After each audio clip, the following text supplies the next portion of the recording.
Radio Open FM présente Coachez-vous, votre rendez-vous conseil en développement personnel. Laurence Moreau, coach afro-mental, vous accueille pour 1 heure de conseil et apprendra à oser pour que tout devienne possible.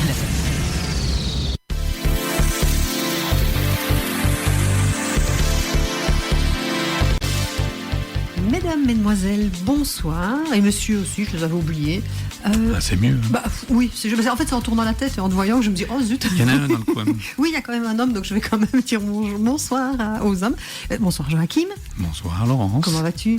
Très bien. Oui, en forme ? Ouais, avec un petit peu de soleil, ça fait du bien. Oui, c'est en fin chouette, de journée, ça recharge un peu les batteries. C'est ça donne une impression encore un petit peu de beau temps, de fin de saison, là, comme ça, qui est assez agréable. On attend qu'on a dit l'été indien. Oui, écoute, on verra bien. En tout cas, c'est déjà, on n'a pas les pieds dans l'eau, c'est déjà pas mal. C'est déjà pas mal. Oui. Et donc, ce soir, nous sommes là, donc Joachim et moi, et on n'est pas tout seul. Ben non. Ah ben non, donc il faut faire encore attention qu'on ne fasse pas trop de bêtises. On a une invitée aujourd'hui, donc Samia Rifo, bonsoir. Bonsoir Laurence. Bonsoir Samia. Bonsoir. Alors, on va pas faire semblant, on se connaît. Oui. Donc on va pas faire du vous et du madame, sinon ça va. Au bout d'un moment on va déraper, donc ça va pas le faire. Je vais expliquer après comment on se connaît, d'où on se connaît, pourquoi tu es ici et comment on va faire cette émission ensemble, de quoi on va parler. On va parler de toi, de toute façon. Ça, c'est déjà ce qui est de chouette. J'ai cru comprendre que c'était ta première expérience en radio. Oui, tout à fait. Voilà, ça va pas trop stresser? Non, tout va bien. Non, tranquille. Oui, ça va. Voilà, t'es à l'aise. Alors, on va démarrer par un peu de musique. Et alors, tu m'as fait plaisir quand tu m'as envoyé la liste, parce que c'est cette première chanson que tu as choisie, Véronique Sanson, Histoire de sur ma drôle de vie. C'est une chanson que j'adore, en fait, depuis des années, et qui me rappelle des souvenirs avec des personnes bien précises, et ça faisait longtemps que je l'avais plus passé. Je crois que je l'ai passé la première saison, et donc je me suis dit chouette, la revoilà. Donc tu peux juste m'expliquer pourquoi cette chanson?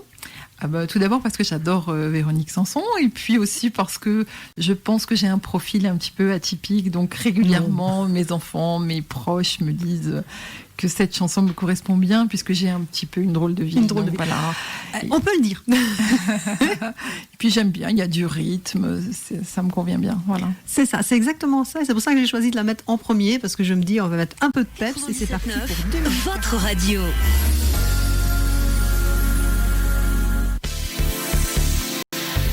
Et voilà, c'est vrai que ça met tout de suite de bonne humeur, ça met en jambes. On a les pieds là en dessous de la table qui sautillent un petit peu. Je voyais Joachim qui se dandinait un petit peu. Ouais, c'est vrai, c'est des chansons que j'aime bien, ça aussi. Oui, mais c'est vrai que c'est très peps, et pour démarrer l'émission, c'est très agréable. Alors revenons à notre invitée, Samia Rifo. Mais qui êtes-vous ? Tu l'as dit tout de suite tout à l'heure, j'ai un parcours de vie atypique. Alors on peut le dire, moi je connais une partie de ton parcours de vie, mais on va le passer en revue, en tout cas ce que tu veux bien nous en dire, parce qu'il faut garder un peu de mystère aussi. Mais dans un premier temps, j'ai envie de te dire, voilà, présente-toi, je te donne pas de consignes, et dis-nous qui tu es. Mais écoute Laurence, alors je vais tâcher de faire ça le mieux possible sans être trop présomptueuse. C'est toujours difficile de parler de soi, mais écoutez, qui je suis? Alors déjà, je suis une maman de 4 enfants, et ça c'est mon plus grand plaisir, mon plus grand cadeau de la vie. Et puis une entrepreneuse dans l'âme, voilà, donc chef d'entreprise avec actuellement une petite 50aine de collaborateurs, Et puis également, j'ai une exploitation agricole. Ça, c'est ma plus grande fierté, parce que c'était mon rêve de petite fille. Et je considère qu'il faut toujours essayer de réaliser ses rêves le mieux possible. Voilà. Et puis, d'autres choses encore. Un petit peu de monde politique, ma dernière expérience actuelle. Voilà, globalement, un petit peu qui je suis. C'est déjà pas mal, c'est un beau palmarès, et surtout ce que j'adore, c'est les grands écarts, quoi. C'est entre la femme entrepreneuse qui a des salons de coiffure, on peut le dire, de l'autre côté la partie agricole, exploitation agricole, et puis ce revirement vers le monde politique. Donc c'est comme, alors en plus, maman de 4 enfants, quoi, parce qu'en plus c'est pas que tu rentres chez toi le soir et que tu mets les pieds dans le canapé et que tu fais plus rien, parce que des enfants, mais t'en as encore à la maison.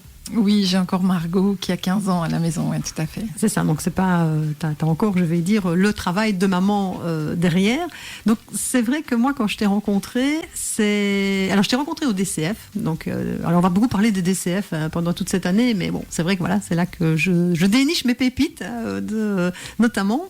Et c'est vrai que quand tu t'es présenté la première fois, c'est vrai que ça m'a interpellée, ce côté poup, ça part un peu de tous les côtés, surtout sur des endroits totalement différents. Et quand on te voit, on t'imagine mal sur ton tracteur, dans ton exploitation agricole. Et je trouvais ça tellement frappant, le contraste que tu peux avoir, que clairement on a appris à se connaître, on a un petit peu travaillé aussi ensemble dans certains domaines. Et j'ai vraiment appris à découvrir la femme, en fait, qui a derrière tout ça, tout le côté vraiment humain que tu as, parce que je pense que si moi je devais mettre un qualificatif, sur toi, ce serait ça, ce serait le côté humain. En fait, je t'ai vu à l'œuvre avec tes collaborateurs et collaboratrices, et c'est vraiment ce qui m'avait le plus marqué, c'est même limite maman poule, quoi. Alors, tu sais, entre la maman et l'exploitation agricole, nous voilà dans les poules. Donc est-ce que tu peux nous parler un petit peu de ton côté entrepreneur, donc de ton travail, je vais dire, de responsable de tes salons de coiffure. Comment es-tu arrivé en fait là? Et c'est quoi ton parcours? Quelles études est-ce que tu as fait? Comment est-ce que tu en es arrivé à te retrouver avec 50 employés en dessous de toi, en fait? Eh bien, écoute, moi, je n'ai jamais fait de plan de carrière. Tout est venu au fil de l'eau, comme ça. Bon, j'ai la chance d'être née dans une famille de commerçants. J'ai mes parents qui avaient 2 grands hôtels-restaurants, donc je suis née dans le commerce et le commerce fait quand même partie de mes gènes. Et puis bien après l'école, après mes études de coiffure et d'esthétique, j'ai commencé par l'esthétique, par le maquillage artistique. J'ai travaillé un petit peu dans une agence de mannequins à Paris. Et puis après, justement, le volet agricole me manquait tellement et de ne pas pouvoir monter à cheval quand tu habites à Paris, c'est compliqué. Donc j'ai fait le choix de revenir en province et de redémarrer une nouvelle orientation professionnelle. Et donc voilà, donc j'ai eu mon premier salon, j'avais 21 ans. Et puis après, au fil de l'eau, les choses se sont améliorées et voilà. Et à ce moment-là, tu avais déjà des enfants quand tu es revenu de Paris? Non, pas du tout. Non. Mmh. Ils sont venus par là. Après, enfin, oui. 21 ans pour avoir déjà ton premier salon, c'est déjà énorme, quoi. En général, à 21 ans, on est apprenti ou je vais dire, on travaille dans un salon de coiffure, mais déjà démarrer et en plus quitter la capitale pour revenir en province. Donc, tu es originaire ici du Cru, en fait. Alors moi, je suis née à Châteauroux, donc chez les voisins, c'est pas très loin. Et après avoir travaillé un petit peu sur Châteauroux, j'ai souhaité partir sur une ville un petit peu plus grande. Et donc j'ai pris la carte et j'ai commencé à regarder où je pouvais aller. Et puis j'ai fait une petite halte à Limoges et j'ai été séduite par Limoges, et essentiellement en arrivant par Couzex, parce que quand j'arrivais dans la ville, il y avait également des vaches dans les champs. Et donc je me suis dit, c'est formidable parce que cette ville est grande, suffisamment grande pour bien y travailler, et en même temps la campagne est tellement belle, et de voir ces vaches dans les prés, ça m'a donné envie. Et voilà, et je suis venue poser mes valises ici. Ça fait donc maintenant 26 ans et je ne le regrette absolument pas. Je suis très très heureuse d'habiter dans la région. Cette région est absolument magnifique. J'ai ma ferme dans un coin charmant dans les Monts de Blon, et je suis très très bien à Limoges et j'adore cette ville. Et ça, je ne vais pas te contredire, puisque moi aussi, comme tu dis, j'ai déposé mes valises ici il n'y a pas si longtemps que ça.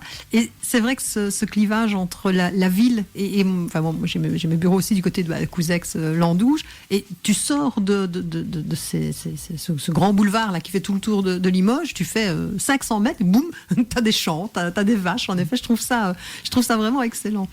Et qu'est-ce qui t'a en fait donné l'impulsion de partir de Paris? Comment t'as trouvé les ressources pour quitter Paris? Parce que agence de mannequin à Paris, je veux dire, c'est quand même une sacrée vie. Et puis du jour au lendemain, boum, Châteauroux, salon de coiffure. Donc, c'était quoi la petite étincelle en fait? Quand tu ne te sens pas tout à fait à ta place, parce que la vie parisienne c'est exaltant. Moi j'adore aller à Paris, je vais très souvent à Paris, alors pour mon travail mais aussi pour le plaisir, alors un petit peu moins en ce moment malheureusement, mais c'est très superficiel, et le côté humain justement me manquait beaucoup, puisque les rencontres étaient vraiment très superficielles. Alors c'est formidable pour travailler, tu as un carnet d'adresses énorme, mais au final quand t'appelles il n'y a jamais personne. personne. C'est ça. Donc, pour moi, c'était pas mes valeurs et mon plaisir de retrouver la campagne, la nature était plus important que le reste. Donc je me suis fait plaisir, j'ai très bien travaillé à Paris, j'ai fait des très beaux shows, j'ai fait dans des agences de mannequins, j'ai fait un petit peu de publicité en tant que coiffeuse maquilleuse, du body painting. C'était passionnant, mais à un moment, il fallait que ça s'arrête. Pour moi, c'était mieux comme ça. Et comme tu le dis, il vaut mieux arrêter avant que ça ne devienne problématique et de devoir choisir, ou en tout cas subir un changement de carrière et de tomber dans le sacré burn-out qu'on connaît maintenant, qui à l'époque n'était pas encore tout à fait d'actualité, mais c'est vrai que avoir la capacité à un moment donné de se poser et de se dire mais non, tout compte fait, cette vie-là, ça ne me convient pas. Et ben voilà, je prends mes valises et bonjour la campagne, je reviens, quoi. Donc c'est au niveau de ta famille à ce moment-là, comment ça s'est passé? Comment ils ont vécu ton retour entre guillemets aux sources, enfin ta famille, ton entourage? C'est très facile parce que j'ai des parents qui m'ont éduquée avec beaucoup de liberté et surtout avec une grande ouverture d'esprit. Donc sans jugement, ils considéraient que mes choix devaient être les bons, donc ils m'ont accompagnée dans mes décisions. Moi, dans la mesure où il n'y avait plus de plaisir, il fallait que je trouve mon plaisir ailleurs. Donc j'ai tourné la page parisienne avec plaisir, je ne regrette absolument pas, mais je ne regrette pas aussi d'y être allée à l'époque, donc voilà, donc tout va bien. C'est parfait. Et donc, voilà Samia qui arrive à Châteauroux, qui prend un salon de coiffure et c'est pas tout. Parce que je pense qu'après, tu as développé pas mal de choses. Donc, comment on est arrivé à un salon de coiffure à Châteauroux, à combien de salons maintenant sur Limoges? Actuellement 9. Voilà, 9 salons de coiffure sur Limoges. Bon, c'est commun, quoi. C'est un truc tout à fait normal. Donc, comment t'es passé de un salon à 9 et quel a été ton parcours pour arriver à ça, en fait? Et pourquoi? Surtout, pourquoi t'es pas resté avec un seul salon? Il y a des gens qui vous restent très bien toute leur vie avec un seul salon de coiffure. Oui, tout à fait. Après, chacun y trouve son plaisir, encore une fois. Mais écoute, le premier salon de coiffure à Châteauroux, j'étais associée puisque je n'avais pas les moyens de faire autrement. Donc j'ai bien développé cette affaire, puisque je suis arrivée, j'avais 4 collaboratrices et quand je suis repartie, nous étions 9, donc tout fonctionnait très très bien. Et puis à un moment donné, je me suis dit, maintenant ma grande, il faut que tu te prennes par la main et puis tu vas voler de tes propres ailes, puisque j'étais associée. Et c'est à ce moment-là donc que j'ai décidé de partir et de trouver donc une ville et la ville, et c'était Limoges. Voilà. D'accord. Et la succession des salons, ça s'est fait, je vais dire, de manière construite et voulue, ou c'est plus des rencontres, des choses qui sont tiens, voilà, qui se libèrent, je le prends. Comme tu dis, tu fais pas de plan de carrière, mais est-ce qu'il y avait quand même derrière, au départ en tout cas, cette vision de je veux être une entrepreneuse avec plusieurs salons derrière, en fait? Non, absolument pas. Non, rien n'a été calculé. Je fais confiance en ma bonne étoile, et quand j'ai des opportunités qui arrivent et qui me semblent intéressantes, eh bien, je fais le choix de faire ou de pas faire. Mais comme je suis plutôt entrepreneuse, je fais toujours le choix de faire et je m'interdis rien. Voilà. Donc toutes les possibilités sont étudiées. Je ne prends pas de risques parce que malgré tout, je veux pas trop me tromper, mais je ne m'interdis rien. C'est ça, je pense qu'on peut mettre le mot défi comme étant peut-être un petit leitmotiv dans ta vie, et ce côté qui ne tente rien à rien, en fait. Oui, voilà, c'est ça. D'accord. Et comment tu gères justement la vie avec ces 9 salons de coiffure? En plus, c'est deux marques différentes, avec ce qui vient de se passer avec le confinement, le Covid. En plus, on sait que le domaine de la coiffure a été franchement un peu malmené. D'abord, on vous a beaucoup attendu pendant quelques semaines. Et puis après, comment ça s'est passé, ce Covid? Comment tu vis ça au quotidien avec ton activité, en fait? Eh bien, écoute, comme tout le monde le sait, on a fait une reprise sur les chapeaux de roue. Ça a été extraordinaire. On était très attendus et ça, c'est bien agréable. Un mois où on a une activité intense, et je remercierai jamais assez mes collaboratrices parce qu'elles ont répondu présentes tout le temps. C'était très agréable de retrouver nos clients, ça vraiment, et de retrouver une activité. Mais malheureusement, ça n'a pas suivi. Voilà. Je pense qu'il y a encore des gens qui sont un peu qui ont peur encore. Il y a encore des gens en télétravail. Voilà. Si tu mets une petite accumulation de choses, eh bien, malheureusement, notre activité n'a pas retrouvé son rythme normal. Et c'est national. Je suis souvent en relation avec mon réseau, Saint-Algue et Coiffenco, et puis également avec la direction de la Maison L'Oréal avec qui je travaille. Malheureusement, c'est national et on ne sait pas, on n'a aucune visibilité. Et quand j'entends qu'éventuellement on pourrait être reconfiné, j'avoue que je ne suis pas très sereine. Mais oui, j'imagine. C'est vrai que c'est pas évident. Et ça, on en parlait hors antenne avant de démarrer l'émission, où en fait c'est très très compliqué pour l'instant, déjà pour le commun des mortels, de se projeter dans l'avenir, mais encore plus pour les entrepreneurs ou entrepreneureux. Mais je veux dire, voilà, n'importe qui pour l'instant, on démarre toutes ces phrases avec peut-être, normalement, il semblerait, qu'il devrait. Comme j'ai dit, le conditionnel, je pense que retrouve toutes ces lettres de noblesse au niveau de la conjugaison pour l'instant. Alors, dans les choix que tu m'as envoyés, tu avais choisi aussi Charles Aznavour, formidable. Alors, formidable pour une femme formidable. Donc, pourquoi ce choix ? Alors j'adore Aznavour, j'aime beaucoup cette chanson, elle représente beaucoup de choses pour moi. J'ai souvent tendance à trouver que les gens sont formidables, donc ce titre me parle beaucoup. Lorsque j'ai fêté mon anniversaire, j'avais fait une soirée, justement le thème c'était formidable. Et puis beaucoup de résilience pour Monsieur Aznavour. Quand on connaît son parcours, c'est un homme qui a eu une grande difficulté à percer. On lui avait souvent dit il avait pas une belle voix, qu'il avait un physique ingrat.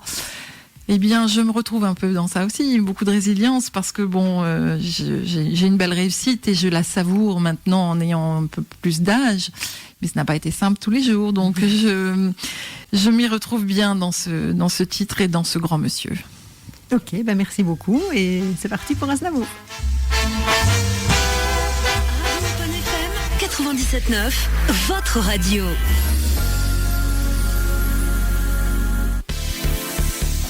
Voilà, on papote en antenne et puis encore un peu on oublie de...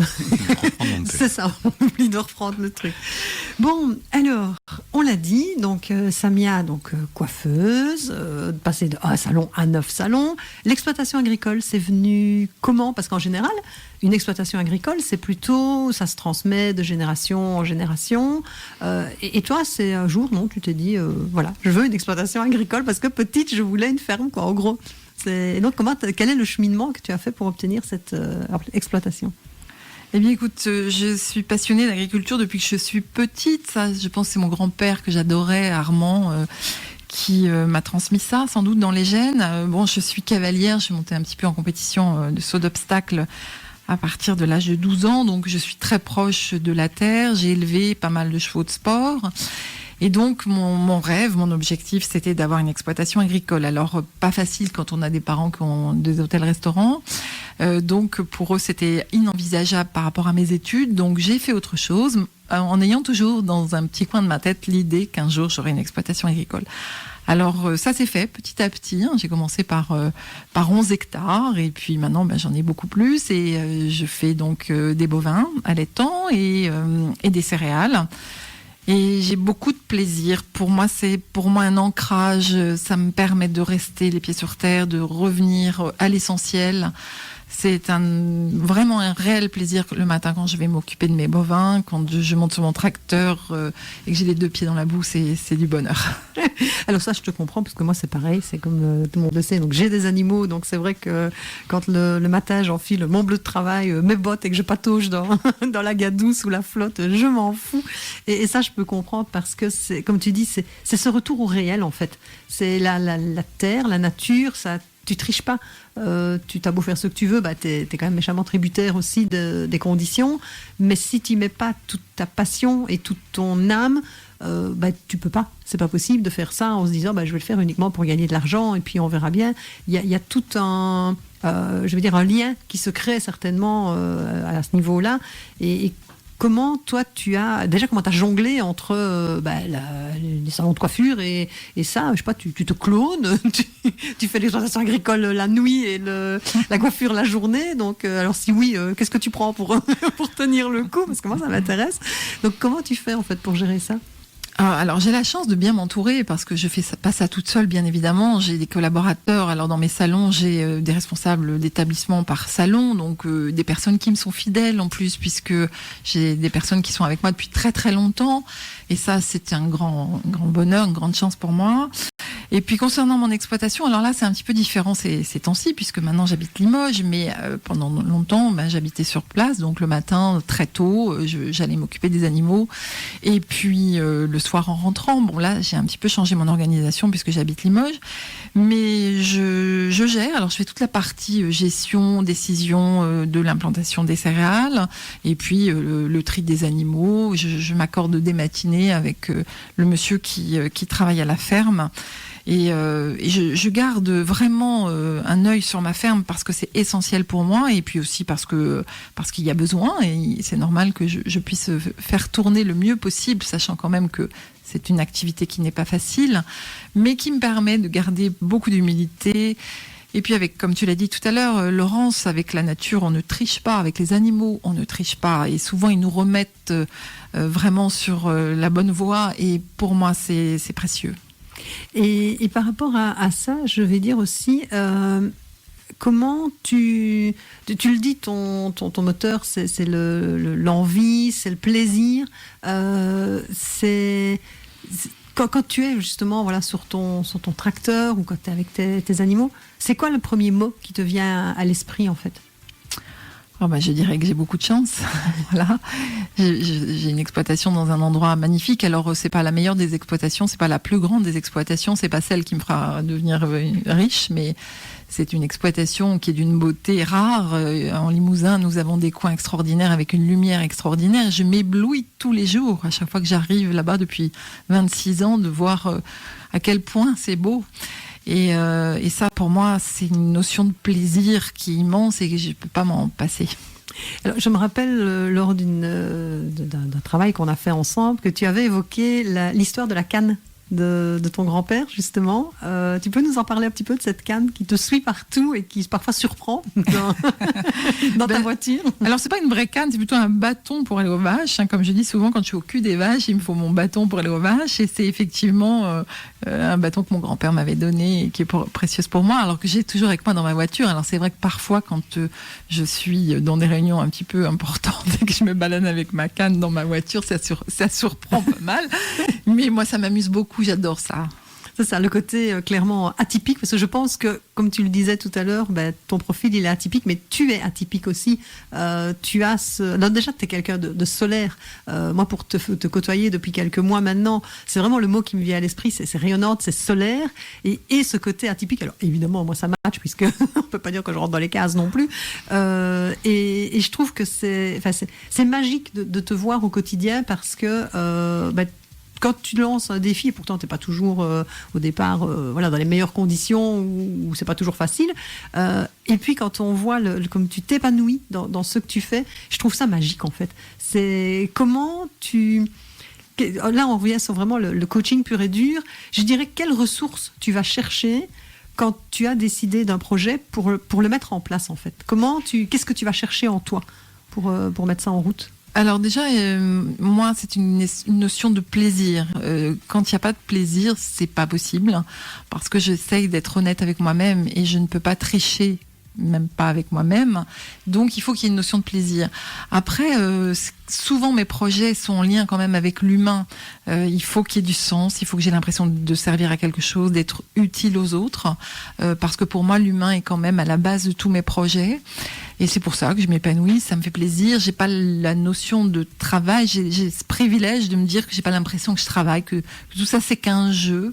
Et c'est pour ça que ça me motive et que j'adore les défis, les enjeux, les nouvelles rencontres, les opportunités, la créativité des autres me passionne. Voilà, et le mot passion me correspond aussi pas mal, parce que avec un peu de passion, un peu de piment, tout devient plus beau, même s'il y a des difficultés, il y a de l'adversité, rien n'est simple. Parce que je n'aurais pas laisser croire aux gens que je vis dans le monde des bisounours, c'est absolument pas ça. Mais j'essaie toujours de trouver le bon côté des choses, le bon côté de l'humain, le bon côté des personnes. Alors parfois je me trompe et je me dis, voilà, tu t'es trompé. Mais ça aussi, je m'autorise à me tromper. Alors ça c'est important parce que en effet se tromper, alors j'utilise toujours en coaching, c'est se planter, donc ça veut dire qu'à partir du moment où on se plante, c'est une graine qui va germer, qui va donner naissance à une belle plante ou à un arbre, peu importe, mais c'est surtout le côté, c'est une expérience. Alors c'est vrai que y a des fois où ça fait un peu plus mal que d'autres, mais d'un autre côté c'est aussi la manière d'apprendre, une manière d'apprendre et une manière d'évoluer, parce que si tu n'avais pas cette capacité à te tromper et à rebondir surtout, tu serais pas où tu es ici non plus. Je veux dire, c'est aussi, je pense, une partie une facette de ta personnalité qui est ce côté résilience, et dont on parlait aussi par rapport à Charles Aznavour, de pouvoir à tout moment, s'autoriser, déjà reconnaître qu'on s'est planté, c'est déjà pas mal, s'autoriser et puis de se dire, oui, ok, mais alors, et je fais quoi maintenant ? Soit je m'assieds et je pleure, ou je continue et je me relève, quoi. Donc ça, je pense que ça fait aussi partie de ta personnalité. Oui, tout à fait, oui. Je suis quelqu'un qui avance tout le temps, j'essaie de trouver du positif partout et d'avancer, et ça fait partie de ma façon d'être. Je crois que j'ai été câblée comme ça. Oui, ça je pense. Et qu'est-ce que tu as transmis comme valeur ou comme fondamentaux à tes enfants par rapport à ton parcours de vie, en fait, parce que avoir une maman pareille, ça doit pas être facile tous les jours non plus pour eux, parce que comme tu dis, t'avances, donc parfois les gens derrière, ils doivent suivre, et d'un autre côté, c'est hyper inspirant, évidemment, même s'ils ne te le disent pas pour l'instant, parce qu'ils sont en phase un peu ado et post-ado, donc on va pas trop non plus envoyer des fleurs, mais qu'est-ce que tu leur as transmis, en fait, de tes valeurs ? Alors moi, ma valeur numéro 1, c'est la valeur travail. Alors c'est pas forcément la valeur qu'ils ont envie de recevoir, surtout actuellement. Mais je pense que malgré tout, avec un peu de recul, quand ils auront, pour certains, pris un petit peu d'âge, ils le verront autrement. Mais je pense que l'exemplarité, voilà. Maman est exemplaire. Alors souvent ils me disent, tu en fais trop, tu travailles trop, t'es pas beaucoup présente. C'est vrai que je suis pas beaucoup présente, ça je le reconnais. Ça sera peut-être un de mes regrets un jour. Mais l'exemplarité, je pense que pour eux, ça sera quelque chose d'important.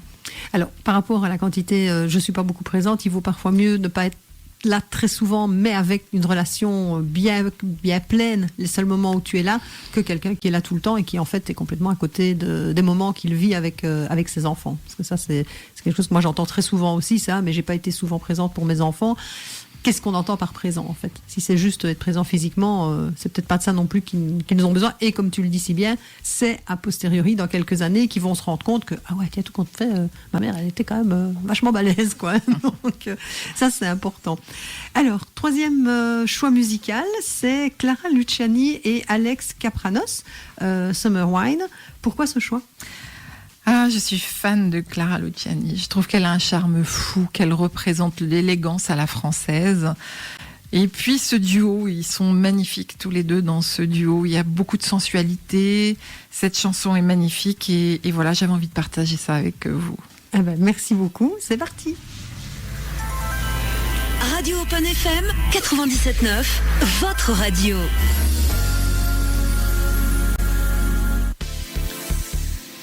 Et voilà, on entame la dernière partie. Il nous reste une petite dizaine de minutes, donc je vais essayer d'être à l'heure. Parce que c'est toujours ma grande... Il y a Fred qui arrive. Oui, mais c'est ça, je viens de voir arriver Fred. Donc ça, c'est mon côté pression, tu vois. C'est ça arrive. Quand Fred arrive, je sais qu'il me reste une dizaine de minutes. Coucou Fred, je sais que tu nous écoutes dans la voiture. Alors, donc Samia, on a dit, esthéticienne au départ, coiffeuse, donc gestionnaire responsable de salon de coiffure, exploitante agricole. Et ce n'est pas tout. Maman aussi, on oubliait, mais ce n'est pas tout. Comme s'il n'y avait pas encore assez de défis et comme s'il n'y avait pas encore d'heures assez dans la journée, il te restait le créneau, je sais pas moi, 3h, 5h du matin qui était dispo, un truc comme ça. Et tu t'es dit, pourquoi j'irais pas un peu voir ce qui se passe du côté de la politique, quoi. En termes de virage à 180 degrés, c'est pas mal non plus. Et donc, explique-nous, c'est quoi cette envie de partir dans ce monde-là, qui évidemment est complètement aux antipodes de ce que tu es, de ce que tu fais en règle générale, et comment c'est arrivé. Enfin, je veux tout savoir, quoi. Pourquoi la politique ? Alors écoute, tout d'abord, c'est plutôt la politique qui est venue à moi, puisque j'ai eu le plaisir de rencontrer le maire de Limoges, Monsieur Lomberti, puisque pendant 8 ans, j'ai été donc présidente de la Caisse d'allocation familiale de Limoges, Limoges. C'était une merveilleuse expérience et par le biais de la CAF, donc en faisant des inaugurations, il m'est arrivé de rencontrer de façon régulière Monsieur Lamberty. Ça a plutôt pas mal matché et quand il a souhaité renouveler son mandat de maire, qu'il a composé sa liste, il est venu me demander si je serais d'accord pour venir sur sa liste. Et avec un petit peu de recul et de réflexion, j'ai fini par accepter. Voilà, un enjeu, des enjeux et puis un défi supplémentaire. Et voilà, et puis nous avons été élus brillamment. Il a remporté les élections au mois de juin. Et voilà, et me voilà à la mairie de Limoges et je suis très très heureuse de ça. Et en fait, moi je suis curieuse parce que alors, la politique c'est bien un domaine que je ne connais pas du tout. Et tu fais quoi en fait? C'est quoi ton activité? J'ai une délégation qui est formidable et pour laquelle j'ai beaucoup de plaisir à le faire. Je suis en charge du Centre communal d'action sociale. J'ai également le volet santé. Donc, voilà, je suis au CCAS, nous occupons des EHPAD, 4 EHPAD de Limoges, 3 résidences autonomie municipale, le service portage des repas, voilà, c'est assez varié. Je suis en charge, pour faire simple, de tout le volet social. D'accord. Et alors d'abord, c'était quoi peut-être tes craintes? Est-ce que ça a été facile de faire ce choix, hormis le côté défi, mais de te lancer en politique, comme on dit. L'expression d'ailleurs, elle est là, c'est je me lance en politique. Donc ça fait déjà pas peur au départ, quoi. Et au final, est-ce que ça correspond à tes attentes ou est-ce que c'est vraiment aux antipodes de ce que tu imaginais? Alors, j'imaginais rien du tout. Donc voilà, moi j'ai pas vraiment l'impression de faire de la politique parce que pour moi aussi ça veut rien dire et ça veut tout dire en même temps. De la politique, on en fait tous les jours par nos choix de consommation, mais moi j'ai pas l'impression de faire de la politique. J'ai plutôt l'impression d'être là pour les autres, pour les gens, pour donner de mon énergie et mon regard un petit peu différent de chef d'entreprise. Moi je viens d'un autre monde. Tout ce monde-là, ce volet-là, je le connaissais pas. Donc ça me permet d'avoir du recul, d'avoir une autre vision et je pense que c'est assez intéressant et c'est aussi pour ça que M. Lamberty a fait appel à moi et qu'il est venu me chercher. Moi j'ai beaucoup de chance, beaucoup de plaisir à faire ça, c'est vraiment très très intéressant. En plus les agents à la mairie sont vraiment, je fais des rencontres formidables avec des gens passionnés par ce qu'ils font. J'ai une vision peut-être un peu différente des choses. Alors après, effectivement, il y a des choses qui sont un petit peu étonnantes parce que quand tu es chef d'entreprise, tu diriges et tu prends des décisions tous les jours, tous les matins. Quand tu te lèves, tu fais des décisions au quotidien. Là, la prise de décision est beaucoup plus longue parce que ça doit passer par différents process, comme on dit, et différentes signatures. J'ai jamais autant signé de choses de ma vie. Mais bon, voilà, c'est le protocole. Je respecte le protocole. C'est aussi à moi à m'habituer aux choses. Mais en même temps, comme Monsieur Lamberty me fait confiance, eh bien, je suis quand même assez libre. Quand je fais des propositions, il adhère. Donc j'ai beaucoup de chance. Et puis j'ai aussi fait de belles rencontres. Dans l'équipe, il y a des belles personnes. Je vais me permettre de nommer Guillaume Guérin, mais je ne le connaissais pas. Et je trouve que c'est un jeune homme brillant, intéressant et avec qui j'ai beaucoup de plaisir aussi à échanger. Et c'est vrai que c'est, comme tu le dis si bien, j'avais pas d'attente, j'avais pas d'idée, et je pense que c'est aussi une de tes forces, pour te connaître un petit peu, c'est ce côté, je vais pas commencer à aller me renseigner, faire une étude de marché, comme on pourrait le faire pour ouvrir un magasin ou ouvrir un commerce. C'est un peu de te laisser porter par le hasard des rencontres. Ce côté, tiens, on vient me chercher, donc pourquoi moi d'abord, hein, et puis surtout, et pourquoi pas. Voilà, s'ils sont venus me chercher, c'est que j'avais peut-être quelque chose à apporter, et je pense qu'en effet, tu l'as dit, ton parcours professionnel et ta position de femme, de maman, de chef d'entreprise, d'agricultrice, en fait, tu cumules énormément de choses qui peuvent avoir un impact positif dans le monde politique. Et au final, c'est aussi peut-être une certaine manière de lâcher prise, de te dire, ouais, tout compte fait, c'est plus moi qui décide, quoi.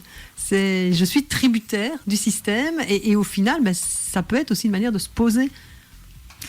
Je suis pas sûre d'avoir envie de me poser, Laurence. Tiens donc. Non, très honnêtement, je déploie beaucoup d'énergie là depuis 2 mois et demi, 3 mois que nous sommes élus. qui est intéressant pour moi, c'est d'avoir une vision globale de la ville et de tous ces changements de paradigme que nous vivons actuellement. Savoir comment moi, avec ma vision de chef d'entreprise, de maman, de personne qui a fait du social 8 ans avec la CAF, comment je peux organiser les choses. Et c'est ça qui est très très intéressant, d'avoir une vision globale de la ville et de pouvoir en débattre avec le maire et puis avec mes collègues. C'est très enrichissant et de se dire, voilà, j'ai 6 ans pour que la ville évolue, pour que les choses changent, parce qu'ils ont fait beaucoup changer les choses en 6 ans, mais il y a encore beaucoup de travail. Et que notre ville, elle mérite vraiment d'avoir une autre facette et de s'épanouir encore un petit peu plus. Ah, parce qu'il se passe pas mal de choses à Limoges, ça bouge à Limoges. Hein. C'est vrai que quand je parle toujours moi de Limoges, c'est Limoges, attends, la porcelaine, oui, mais c'est où? Et alors qu'en fait, voilà, c'est une ville qui est quand même avec énormément de potentiel, avec des entreprises qui bougent beaucoup. Et je pense qu'en effet, il y a énormément de choses à faire pour faire connaître Limoges. Alors, pour faire connaître, mais il y a de très belles choses qui se passent à Limoges, mais je pense qu'à Limoges, on ne sait pas se vendre. Et malheureusement, les belles choses qui sont faites ne sont pas assez dites.